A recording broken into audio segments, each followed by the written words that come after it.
My country my review. ఈ దేశంలో పేద మధ్యతరగతి ఇళ్లల్లో మనిషిగా పుట్టడం ఒక శాపం. ధనవంతుల ఇళ్లల్లో పెంపుడు జంతువుగా పుట్టడం పెద్ద అదృష్టం. ఇక పేద మధ్యతరగతి వారు బ్రతుకు తెరువు కొనసాగించటం నిత్యం బహు దుర్భరం. సొంతంగా స్థలం కొనుక్కోవటం కష్టం. సొంతంగా ఇల్లు కట్టుకోవటం అన్నిటికంటే పెద్ద నరకం. ఇదే టైంలో దేవుళ్లకు ఇళ్ళు, మందిరాలు, మసీదులు, చర్చిలు కట్టడం చాలా ఈజీ. అవి మొదలు పెట్టడమే లేటు. చాలా త్వరగా యుద్ధ ప్రాతిపదికన అన్ని అంగులతో పూర్తయిపోతాయి. కారణం, వద్దన్న జనాలు చందాలు ఎగబడి మరీ ఇచ్చేస్తూ ఉంటారు.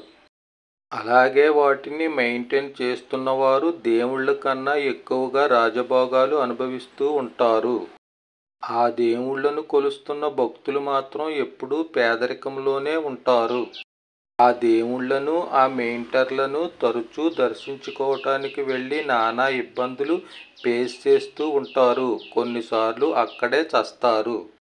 అలాగే ఇక్కడ వాస్తవాలు ఫోకస్ చేయటం, మాట్లాడటం నేరం, బహు ప్రమాదకరం, కొన్నిసార్లు ప్రాణాంతకం కూడా. మిద్దె శ్రీనివాసరావు, విశ్వతేజ న్యూస్, చంద్రవరం.